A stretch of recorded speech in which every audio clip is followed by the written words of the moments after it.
Hi, it's Ricky and Shells of Mossfield Times here. So today we're delighted to welcome Maurizio, vocalist of bands Cataclysm and of course Ex Deo. But before we start, Maurizio, can I just say that I was worried about you? I mean, obviously because you started drinking early in the day when Italy won the Euros, but also at the end of the video for Imperator. I mean, you had a big, huge knife at your throat there, so it's especially pleasing to see you. So how are things over on your end? They're good. I mean, I had a great weekend. My counterpart over there doesn't sound like he had a great weekend. I had a great week. I drank a lot. The next day, I was like, yeah, hurting a little bit, but that celebration time. It was worth it for look for me. The cool part about that is the fact that Italy didn't even qualify the World Cup. That's right. And they were dismantled as a team. And yeah, I'm always the underdog guy, and I love the fact that my own country, was able to bounce back in 2 years and have such a cool team, But England deserved it as well. They worked really hard for it, and both teams to me were great at the end, But when it comes to penalty shots, it's anybody's game. So I wasn't even looking. I was like, I can't watch this. I'm gonna have a heart attack. But I was tad stressed myself. yeah, Yeah, but you guys 33 games, well 34 games now, isn't it, without loss? So yeah. it's that's one hell of a record. And but the World Cup's here in what, 18 months. Yeah. We've got a So very young that's side. cool. Yeah. We're gonna have a second chance. The revenge will maybe come. We'll see. Yeah. We'll have to go then, and there's a few more teams to beat, boy. It was kind of like Rome and Britain again, It was only this time we didn't manage to kick you out. It was Can I just throw Matt Uppensworth in there as well? They didn't beat us Scots either. They didn't beat Scotland. No, we never. We touched Scotland a little bit. It's like, no, this is not worth our lives. We're leaving. You Scots are crazy. So Good stuff. But you know what? Everything's been okay. Honestly, I'm originally from Canada, as you know, and Canada was on strict lockdown for a long time. But I moved to the U.S. about 18 years ago, and I was lucky enough to end up in Florida right before the pandemic hit. I sold my house. I was living in Chicago, and I was building one in Florida, and then it hit. So we were like, I don't know if I can finish my house. We were like freaking out, because nobody knew in the beginning this crazy pandemic what it was going to do, So, but we were always one of the only spots on Earth, I think, that was almost never really closed down. They closed down March and April of last year, of 2019. 20. I'm getting confused. The years are passing, and then that was it. Then they opened, and the governor was just like kind of mitigating it, and we never really shut down. You wouldn't even know there was a pandemic unless you saw people, because of people with masks here. Yeah. So but I've been lucky on that end. They have the beach not far away, so I kind of got away with murder, for a little bit. But I'm ready to get back to work, but ready to go back to touring and doing stuff, because this is getting a little ridiculous now. Certainly is. And that's, of course, what we're here to talk about. We're not here to talk about the Euros or COVID. We're here to talk about Ex Deo today. So, well, I bring up the lockdown again and the shit year that 2020 was. It's extremely pleasing to hear that you guys have been busy at it, and you'll be releasing an album in August called the 13 Years of Nero. So how are you guys feeling about finally getting it out there for the masses to hear after 4 years from the Mortal Wars? Well, it's Ex Deo is always kind of like a tough situation, because it takes a long time to write a record for Ex Deo. It's a very complex type of thing because of the orchestra and the themes, and they need to be studied. So it's hard.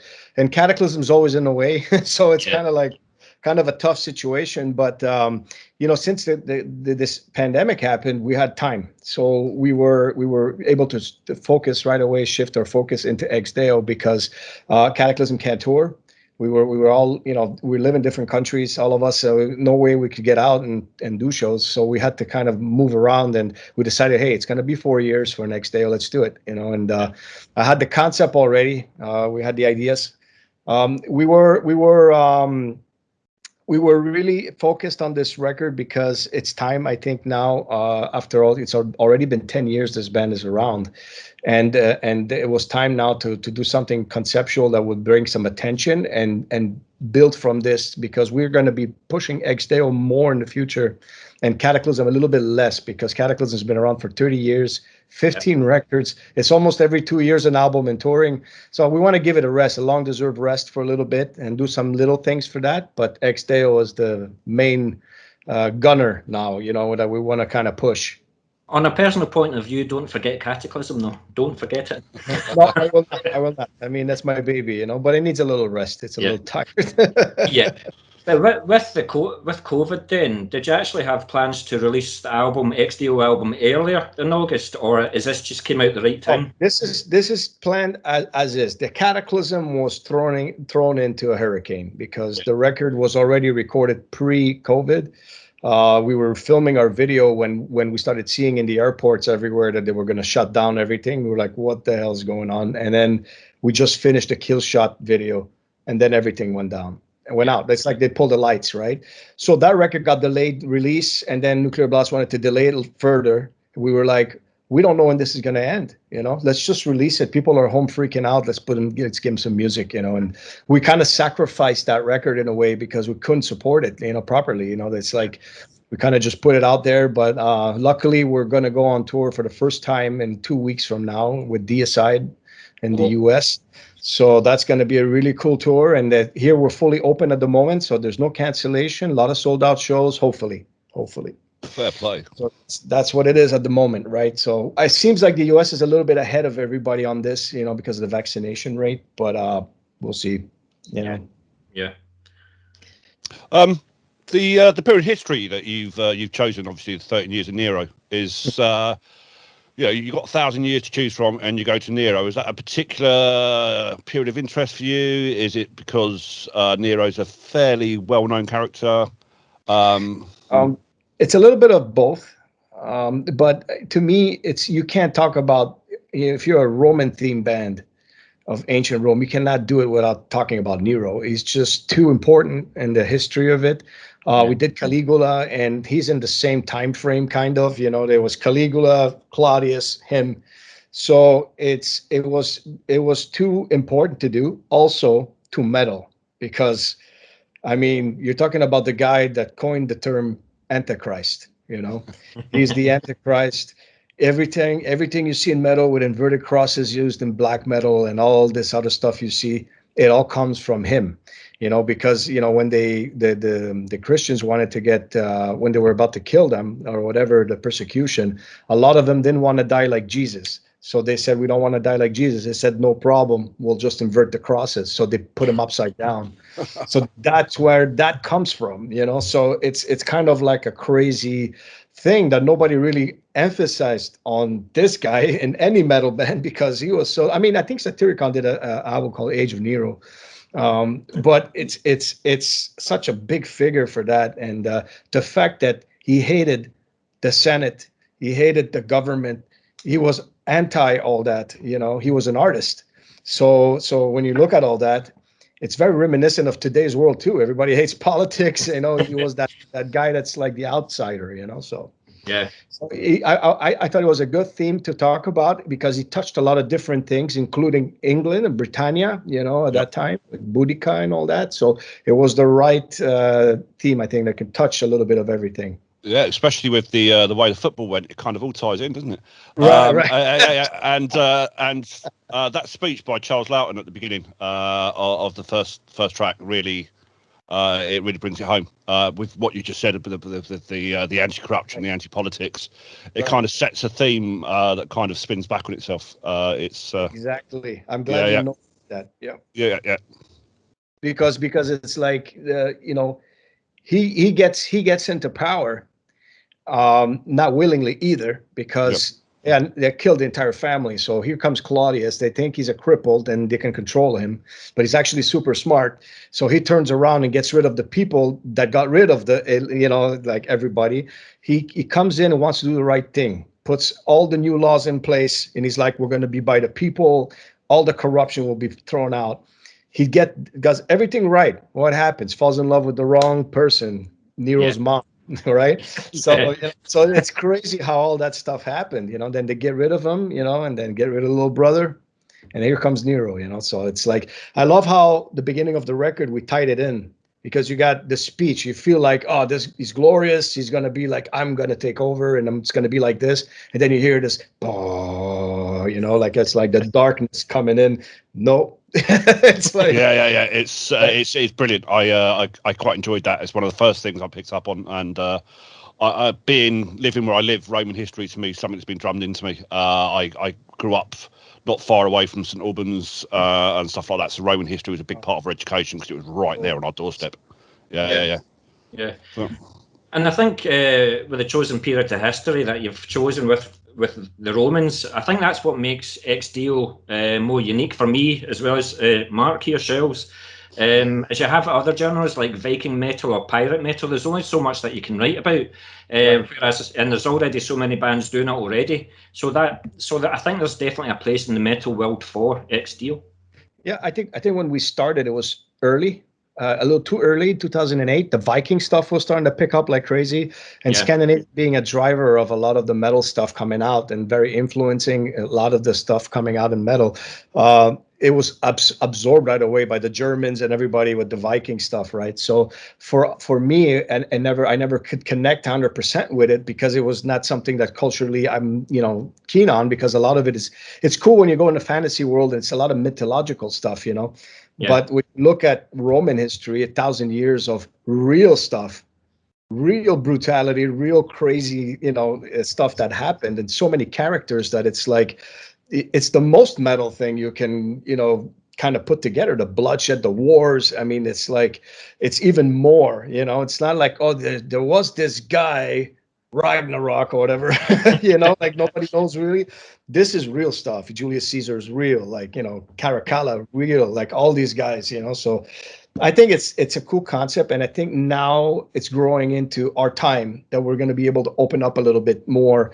We want to bring a theatrical show live. We want to dress up the stage as Rome, like we want to do a bunch of stuff like that for the future. So it's kind of coming into that time, I think, for us to be able to do it, Yeah. I just worry about you when you're on stage and you've got like a ton of armor. How are you supposed to move and jump around and stuff? Oh man, they're super heavy, and after a while they stink because the sweat and leather. Some guys in the band more than others, but it's one of those things where they're heavy, but they're too necessary, for the impact of what it does, Yeah. But we seem to be doing really well in England. I don't think we've ever played Scotland with Ex Deo yet, because it's such a rare thing. But we did play London a few times, and both times in Bloodstock. And when we did it, it kind of like got, right away accepted, like the fan base was crazy. We had a lot of people dressing up as Romans coming to the show, but the girls, dressed in white, it was cool. That's cool. That's excellent. But I'm going to take you back quite a bit here. I think it's really cool that you gave the guys in Cataclysm a chance first to come up with demos for the first songs for the first album. Mm-hmm. With most of Ex Deo being mostly Cataclysm members, do you find that the construction of the songs much easier due to the fact that you've been together for so long and you know how each other's work? Right. I mean, look, the biggest issue is not to have both bands sound the same, right? This is very important, but there's going to be some traces because it's like the same guys and the playing is one style, and like all that. But we've been good at separating both, I think, as much as possible. The orchestra does a big job for that. The narrations, the vocals are different, also the high pitches on the new album is like that. But there's this thing where JF and me been through so much in our careers that from the beginning, where we were being crushed by everything, trying to make it out of Canada, trying to do all that we finally did it. I didn't want to give these opportunities to other people. I kind of wanted to present it to them first and say, hey, can you do this first and foremost? And do you feel comfortable doing this, being, Celtics, in origin, because they're French, not the goal. So, no, I'm just joking. But they were totally into it. And it was, the exercises for it is what's the trick. We kept watching movies about it, the music. I made them study it. It was like, if you're writing, you just got to have imagery of it everywhere. So, and when you play the music, it needs to fit the imagery that you're looking at. And that was the trick, Without it, it would have maybe sounded a bit like Cataclysm and destroyed the idea. So But with time now, we're starting to separate it more. Like we have a new drummer. Yeah. That's Ex Deo. There's a new drummer in Cataclysm. We don't have the same guy in both bands. Yeah. We have Clemens, which is a big guy in Caracangra, and that's doing big orchestras. He's like insane. So Well, they're pulling it into another place, which to me is cool because a lot of bands that have side projects or another project, they tend to sound the same somehow, you know. So that's the thing. We're trying to move it further apart as possible. The only thing that worries me though is if you've when you're negotiating what stays in and what goes out of a song, and you can't come to agreement, and you effectively chuck them out of Ex Deo, but you're also effectively chucking them out of Cataclysm as well. I'm worried about that. True. It's true. Yeah, it is a gamble, right? But you know, in the end, I don't think I can continue without JF. I mean, we've known each other since we're 30 years ago when we started this whole band. We're brothers, so it's kind of like, even on tour, we're like, you always have fights with people. I don't remember the last time I fought with him with anything. It was just we're always on the same wavelength and stuff like that. Steph is more of the crazy guy, and so he'll be all over the place. He's Jekyll and Hyde. So, but he's awesome, and we were such a tight knit group that it's and then Steph's a guitar player originally. Yeah. So, he's playing bass in Cataclysm, but he's actually a guitar player. So I always told him, look, this is your chance. You want to do something different? This is it, so you can play your instrument. So he's like, you mean I got to do all the solos live? I said, yeah. He's like, oh, fuck. Well, I'm looking forward to seeing that live. But you touched on the orchestration in the music.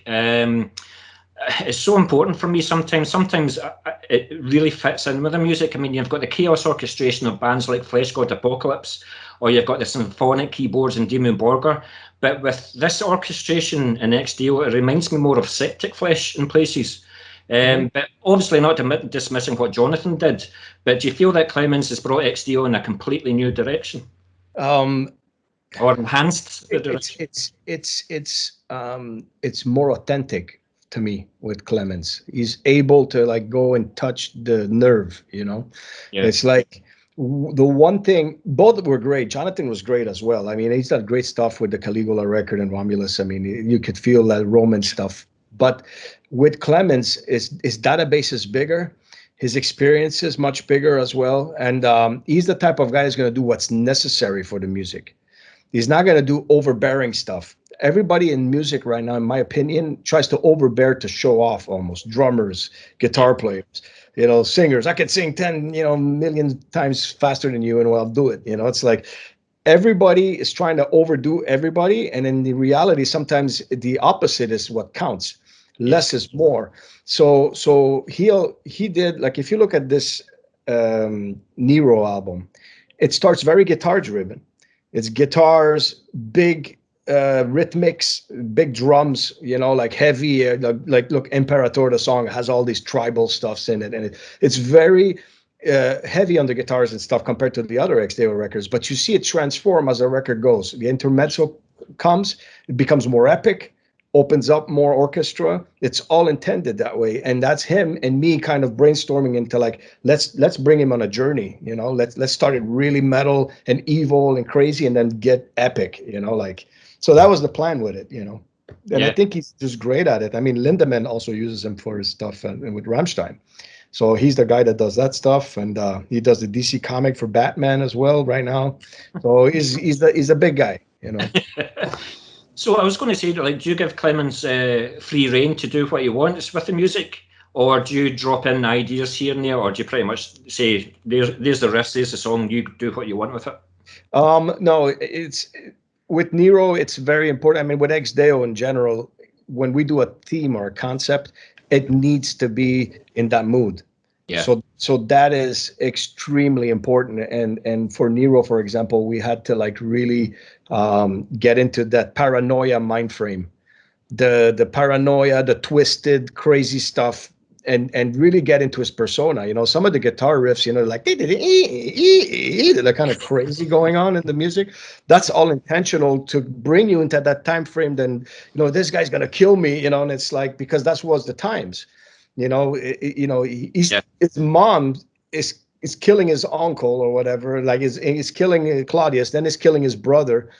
And he's like, maybe she'll kill me next, you know, that's my mom. So if your mom's doing that, imagine how he's thinking about everybody. So it's like, we want to bring that mentality into reality. So Ex Deo for me is more of like a band. It's almost a theatrical thing. Yeah. So everything is worked in according to what the concept is. So it wasn't just like, here, do me an orchestra. It had to be with the songs going in song to song, because it's chronological, all of it. Yeah. From You have to listen to it in that order. I've been listening to it fairly extensively in my car, backwards and forwards on my way to work. Yeah. And it does take you on that ride, and it has got almost that cinematic, theatrical feel to it Right. as you listen to it. And yeah, 100% what you were saying. It's worse if you close the lights in your house and put a candle and drink some wine or beer and just get in the mood. It's crazy. There is a plan. I shall do that because you have instructed me to. Yeah. I shall do that. Any excuse to drink wine, I'll do it. Yep. Good man. But we were kind of talking a wee bit about Septic Flesh there. You got Seth to do the cover artwork. Yes. So how did that come about, and what information do you give him to inspire him to create this? The front cover is immense. The artwork is immense. So yes. What do you give him? Well, you know, he's an incredible art guy. I mean, one of the best in metal for representing our visions, you know. And, you know, I've been friends with him for a very long time. And he did the Caligula record for me, the artwork. And when you're talking an individual like Caligula and Nero, because of the era, I wanted the same guy to reproduce Nero, because I wanted to have that connection between those two records. Very important. Yeah. So he was the best guy for it. I love the way he can bring an organic feel to an ancient feel. He's able to bring those two things together.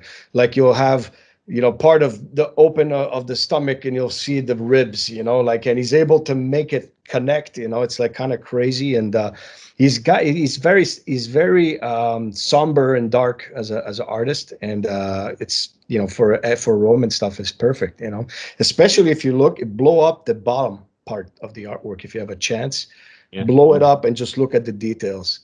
You know, the person that's getting her head severed and she's still smiling, eating grapes. It's fucked up. You know, it's like, and you'll find the harp. There's a harp in there, which was his favorite instrument. So there's a lot of details that a lot of people haven't figured out yet. You got to go in there and blow it up. You'll see stuff. Yeah, certainly will. Certainly will. Yeah, I've been kind of asking a lot of questions. Mark, do you have? Yeah. Well, yeah. Obviously, I just wanted to ask a little bit about the Charles Loughton thing in particular for me, because that comes from a film that was never finished. Which one? The I Claudius speech. I Claudius, yeah. So you got Charles Loughton there doing his speech at the beginning. The film's really obscure, never finished, difficult to find, and yet you've gone off and found it, obviously, and done that. Right. So I wanted to ask a little bit about your research. Is it all done at home? When you go back to Italy, for instance, do you do some research there, or is it, you know, just holidays when you go back there? I do a lot of research on the premises, like in Rome when I went. To be honest, that was the first time I went to Rome that gave me the idea to do this band. I was like, this is way too big. And, you know, the visiting the Colosseum and then going into the Pantheon and just learning a lot about it. I started buying books, looking, and there's actually a great British writer, Mary Bird, you know her? She is awesome. She's probably the most educated historian in the world at the moment. She's an old British woman, but she is amazing. And then you learn a lot, and with her you actually learn the real stories that are coming from scriptures and stuff like that. She translates a lot of them for real, you know, because you got a lot of different opinions coming out from, you know, like Tacitus is one of the guys that wrote all of the stuff, and that guy was in love with the Senate. So he's funny you should say that. I'm just going to ask you a question about him, and you've kind of brought him up already. Because his claims are very where the mainstream history was based first. So sorry to interrupt you. I'll let you carry on, but that was just bizarre how you brought that up, as I was just planning the question in my head. He's great. I mean, if you read it, cool it. But his opinion is going to be pro-Senate, Republic, Rome, you know, all that stuff. And he's going to make everybody else that tried to change that a bad guy. You know, like it's kind of like, you know, so Nero for him was like, oh, he burned Rome, you know. There's no proof of that he really did, you know what I mean? So it was kind of like he wasn't even in Rome when it happened. But when he came to Rome, the real documents or scriptures say that he opened his gates to get people in safely because he didn't want them to die. So he did good things, but according to him, he was playing the fiddle Yeah. while He it was was fiddling burning. while Rome burnt. That's You the know, didn't exist. famous. Yeah. Didn't exist in that time. But Yeah. we, on the record, we use that myth because it's so popular that, you know, that's why there's a song called "The Fiddle in the Fire," because to me it was like, let's just play on that idea a little bit, you know what I mean, and make it interesting for the people because they know about that. And so you kind of got to introduce people with something they know. So, you know, we kind of go on a little bit on the fantasy part, you know, but a lot of it is accurate, you know, so it's a lot of research done with that, you know. You know, history is always written by the winners, so, you know, Yeah. they'll tell you the way it is, you know. It's like, Exactly the discussion Ricky and I had when I was talking about this question, is history being written by the winners, and that's how Tacitus kind of wrote his part of the history. And there's a lot of people that say that Nero was, for a large amount of his reign, ruler of the people. He was revered by them, almost godlike. They used to say that he was going to come back, almost be reincarnated in a Jesus-style fashion, that sort of thing. And so, yeah, you bringing that up, you kind of went through about 3 of my questions in one answer, and it's fantastic. He hated the whole Senate and the government. So, you know, you got one side that's pulling you, and then you got the other side. So the people liked him, but the senators hated him. So, you know, and he wanted to be an artist. They didn't even want to be an emperor. He spent most of his time in Greece anyways, studying to be an actor and poet. So he forced people to hear him. He's like, oh yeah, you don't like me being this? It's not cool to be a singer and an emperor? Fine. Now you're going to listen to me. And then if they laughed or did something, he would whip them, you know? So it's like, so he was brutal. He was brutal, you know, because he kind of pushed it back on them. He thought they were all corrupt, and, you know, which they were. Nothing has changed in today's world, you know, they're all the same, you know. So it's like, to me, it's amazing, the fascination between that era and now. Changed a lot of things, but the principle still is greed, power, control. Nothing's changed. It's the same. I think it's more dangerous now in a way with technology. 100%. Yeah, although to be fair, we're less likely to be dragged out of our homes and hung upside down somewhere. It's against our human rights. Against our human rights now. True. Cool. Thanks very much for that, Maurizio. Thanks very much. But going back to the album again, you got front woman Brittany Slays from Unleash the Archers to sing on the track Boadicea. See, you guys done that to me on purpose. So how did that come about? And you must have been pleased with the results, as she certainly adds so much more to the song. Oh yes, I mean, it's like, you know, I was looking for a rebel. There's nobody more rebel than Brittany Slays in metal right now. It's like, she's a phenomenal singer.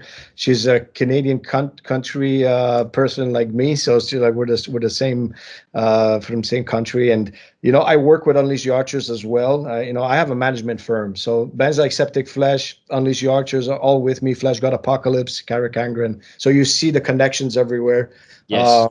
But Unleash the Archers is to me one of the fastest rising bands right now, and I think that she's got a phenomenal voice. And then Boudica, which is like the sign of freedom and rebellion in Britain, is still revered as that, of taking the stance versus Rome. There's nobody better than do it than her with her voice, and she's actually, Boudica will be the next single that's coming out next week. And we have some visuals for that, and she's going to be in it too. So it's going to be really cool. We're releasing that next week for that song. I think it's one of the biggest songs on the record for sure. Yeah, definitely. And also you enlisted Jeremy Kling, as you said, for the album as a drummer. So how did you get in touch with Jeremy? And we're just a bunch of dudes that know each other here in Florida. I mean, you know, me and Glenn Benton from Deicides are great friends, and he lives down the block from Glenn. So it's like we're all kind of in the Florida area now, and he was recommended, and you already knew him from The Absence and all this stuff, and did a great job with Venom Inc. So I was like, I needed a guy that would be more bluesy oriented, a drummer that can hit hard and let the music breathe. Like I told you before, a lot of drummers are extremely complicated doing all this crazy stuff and don't let the music breathe. And he read it perfectly, and he was really the right guy for the job. So yeah. Cool. Thanks very much for that. Was there anything that you'd done differently between the recording of Immortal Wars and 13 Years of Nero? Like, for example, where it was recorded or who you got to produce the album for you? Everything was the same except we had Jens Borgren mix Immortal Wars, and then this one we had JF do the whole thing. And JF has worked with Colin Richardson on the Cataclysm record. He learned a lot from him.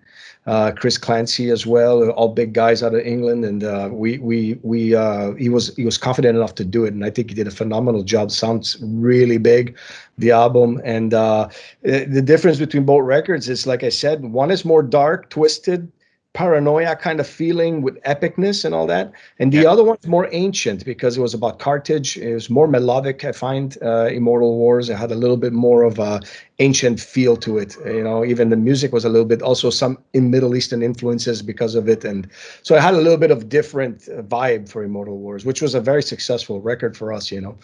But this one is just, I find it to be a level higher. Everybody says that about their latest records. I know the whole shtick, but I feel that this record is a very important album for Ex Deo. I think it's going to make some noise, coming in a few months. I mean, I see that in you. I mean, you're so happy talking about it. It obviously looks as if it's your proudest achievement to date, certainly with Ex Deo anyway. So, and certainly after listening to the album, you've got every reason to be chuffed about it. Thank you. I don't think Ex Deo has a bad record yet. I think we got 4 solid records. It's only 4, but they're solid. Everybody's career, you got your up and downs, right? Cataclysm's got 15 records, 14 records. So there's some that, didn't do as well or whatever, but it's inevitable because the more records you put out, the harder it is, So I like to take my time with Ex Deo, and I feel that we being locked down made us do a strong record. I think that helped because we concentrated on it. You know what I mean? There was nowhere to go. It was like, you got to do this record, do it right. And I think we've achieved that, Well, that kind of puts me on to my next question, because all the other guys can pick up their guitars or whatever like that, do riffs and stuff like that. But with you being pretty much the vocalist for nigh on 25 years now, how do you keep your throat functioning? As playing this style for so long must have taken its toll, like especially in the live. It's tough. It's tough. What's harder for me is it's not the singing, especially live. It's not the singing. It's in between the singing when I talk to the crowd and I get loud. That's what breaks my voice. It's not even this actual death metal or black metal vocals or whatever. It's when I stop and I'm like, bah! To the crowd. That's what does it. But it's with Ex Deo's very tough, the narration part, because this is something when you start talking like a old senator or an emperor or whatever, and you're trying to get into the role, you have to really hit it so that it sounds credible. And then you try to go from that to big death metal growls to high pitched black metal vocals. It's very difficult to maneuver like that without breaking your voice, So a lot of breathing techniques before going on stage, a lot of stuff like that, mostly for when I go live. But if I record here, if I break my voice, I don't care. I'm going to give it 100%. Just need to deliver the goods. After that, we'll deal with the vocals, But it's a muscle. It's a muscle. You practice it, and if you don't practice it, it's gonna hurt and gonna break, So. Yeah. Just wondering if your neighbours don't like you very much because you're practicing, whether you're singing in the shower or you're singing in the car or whatever. Hey, if they don't like it, I'll bring it even louder. Good stuff. Can I just go back to like Florida though? It must be, for me, it would be a dream come true. I would either love to live in Florida or Stockholm, mainly because death metal is my thing, and that's really where death metal is, Florida and Stockholm. So you are so lucky. I've been to Disney World, but that's as close as it gets. Oh, yeah. I mean, here it's cool. I mean, everybody I know that's in the bands, like the Cannibal Corpse dudes, and everybody is like about an hour and a half from me. They're all in Tampa. I'm in the Orlando area, Disney.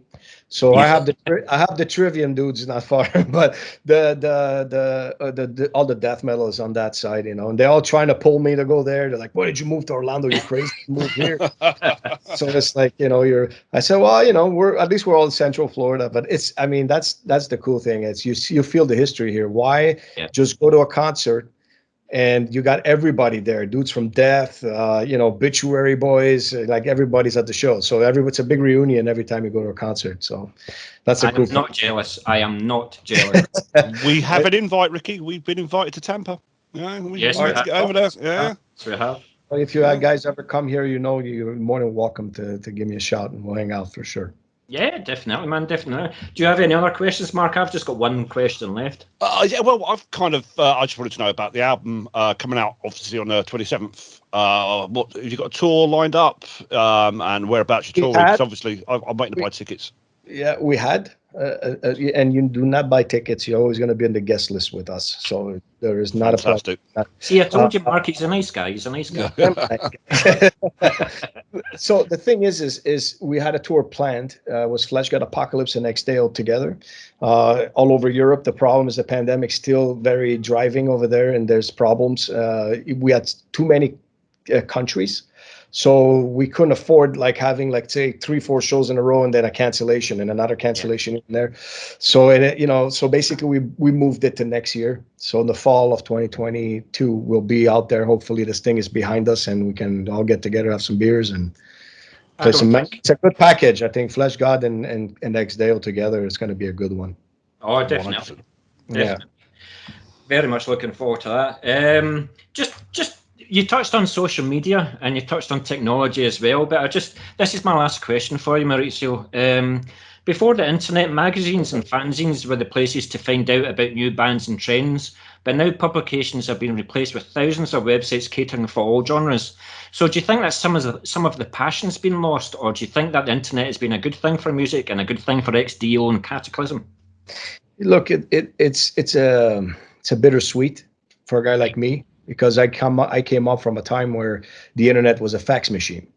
So, you know, like that was the internet for us. I mean, tape trading, I come from a different era. And then I've seen all the transformations now.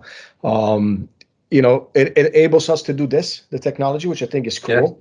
You do that before and you had to wait 2 months or a month to get your information. But I missed the fact that everybody would gather around a record store, buy a CD and like, hey, did you listen to this? Other metalheads are there, and it would be these outcasts getting together to a metal store and buy shit. And, you know, I missed that part. Yeah. It's becoming more robotic, more cold. Before it was more of there was a feeling behind all this that I find is missing now a little bit. That organic feel about everything, touching CDs and having things. Now it's all digital, you know. And, you know, it's like there's so many of them that you don't know which one also is, you know, getting anybody could do it, right? Yeah. It's like anybody can be whatever they want, which is cool. But at the same time, we had the people that were doing the magazines and all that. I still like to look at my magazine, you know, back in the day. It's just changed. And I think it's going to keep changing. Look, there's no more, even the movies, you know, it's all Netflix now. There's no, you know, theaters are going out. So it's like, it's the aliens trying to turn us into going to Mars, maybe. I don't know. Getting closer and closer to that type of idea, I think. So I don't know. I have my world, and I decided to create a bubble. I have my bubble. In my bubble, I live the way I want to live.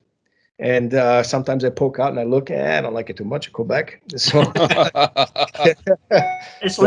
it's like you say though. It's a bit of a double-edged sword. I mean, I've got my tapes in there, and it was vinyl. I grew up in an age where CDs should be burned, you know. But there was nothing better than sending like a couple of dollars or a couple of pounds away to a band, and then a couple of days later you'll get the demo tape through the door. You would open it up and flyers would come out and stuff like that. You listen to the music and go, don't know if I like it. But because you invested in it, you would listen to it again and again, and then you'll make your mind up. Whereas now you go into Spotify, 10 seconds, oh no, that's shit. Next band. Like you say, there's a million bands out there that are doing it. You can do an own album in your bedroom now, you know, so... I really believe that back in the day was a lot harder to get noticed. You know, it was like you would get signed to a record label. It was a big thing. There was a point where Gorguts in Canada had got dropped by Roadrunner. We had got signed to Nuclear Blast. We were the only band in Canada signed to a big label like that. In death metal, there was nobody else. And Cryptopsy got a deal, but it was all like, it wasn't like now. You talk to anybody, and yeah, we're signed. No problem. It's like, or you don't want to sign me, fine. I got my own distribution deal. Like, I'm on Spotify anyway. So it's opened up some things. I'm not sure the quality is the same. No, There's an issue with quality, I think, and that's what happens when there's too much and then there's no investments behind it. Labels used to put money behind touring, everything. Now there's no money because nobody's selling CDs. It's a big mess. I was just on the phone with Nuclear Blast today. We were going back and forth with the A&R there about the stuff, and he was like, "Man, it's completely changed. Like, I mean, even to press a vinyl, it's taking 5 months now to press a vinyl, 4 months delays. It's incredible." And it's like everything's digital. Everything's digital. So it's a different world, man. It's the saying, you have to adapt. You took the words right out of my mouth there. You took the words right out of my mouth. But that's the thing now. I mean, you're not making money from CD sales anymore. The only chance that you, as a professional musician, has is playing live and selling merch. Right. So you can see how this is gutting a lot of it. Right? Exactly. This pandemic is gutting a lot of it. Luckily, we were very well prepared when this happened. And we are a band that has so many records that the digital part and all that's keeping us going. So we're kind of okay because we're well managed with that. But I can't imagine half of these bands out there, what they're going through. It's brutal. We're going to go 2 years soon, so we'll see. But you guys help this. You help us stay alive, and you're out there promoting everything and keeping the word out. That's extremely important right now. Well, that's it. I mean, experience like you guys. You have experience. As some guys go there, they think they know everything, but they don't. And it's like that's a big factor to me. I mean, that's the thing for us as well. Mark and I've changed as well. I don't know if you see behind shelves, we've got Moshville Radio. We've suddenly became wrong way, the other way. I see it in the back. Yeah, I see it everywhere popping out now, more and more. So we've turned to be doing this. So because we're doing that, we're getting a lot of people sending their music and stuff. And the music can be absolutely brilliant. And then the vocalist comes in, for example, and you're like, why? Do you know? I knew you were going there. It's vocals ruin it every time, don't they? Yeah. Well, I was in that world too at some point, like when death metal first came out, we were bad boys, like as soon as the vocalist like me would come in, it's like, oh no, take it out. What's this? You're destroying the music, so that part at least got accepted more. Now it's like, some of the vocalists, they're trying hard, and a lot of it is the other good thing is when we did our first records, at least there was no editing, it was what you heard was reality. Now there's a lot of tricked stuff, and vocalists have the EQs going and all this stuff, and it's especially as producers and stuff, we see it, it's like you can hear it, you can really hear it, and it ruins it for me. Right. I like my vocals to be kind of, even in death metal, I like them to be pure. I don't like them to be played with. Right. Yeah. But like they make it bigger and fake. Yeah. There's a lot. I do like some brutal death metal as well, like pig squeals here and there, but there's a time and place for it. But see if they do it constant, like, oh. To me, it's been my thing with vocals. I like to enunciate, like when I sing, I want people to be able to understand what I'm saying. That's the purpose of it, right? Yeah. So sometimes you do a pig squeal in there just to be cool and deep. But remember if it's your the roots. Whole thing, I can't listen past the song. That's everybody's different, but for me, that's the way it is. You know what I mean? So. It's. I think. It's to each his own on that stuff.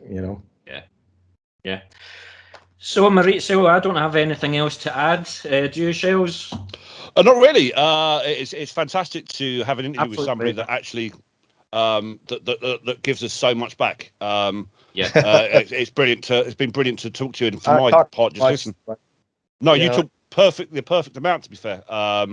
It's great, and someone that's so knowledgeable on the subject they're singing about as well, because I grew up learning a lot of Roman history, and you clearly know your stuff. It's one of the reasons I wanted in on this interview is because of the Roman side, and it was brilliant to hear. Slightly disheartening when we lost on Sunday, but it was a brilliant to we knew you were hungover. Yeah. But I appreciate you guys' time, man. And like I said, it's like I love what I do, and obviously you guys do also. And when it's like this, it's a winning situation, especially for Italy. And on that high note, excellent.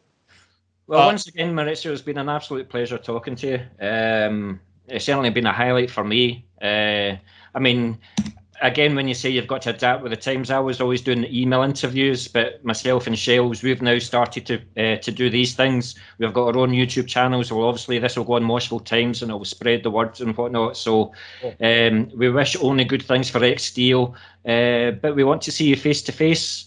Remember, when you do a UK tour, it's not just London. Remember, there is a country up north called Scotland, so come up to Scotland. I love Scotland. I went down on vacation with my wife. She is in love with Scotland, and she was like, "You think we can move here one day?" I said, "I don't know. The weather is not that great." So I said, "Let's talk about it a little bit more." But I went all the way up to Inverness, I believe it was.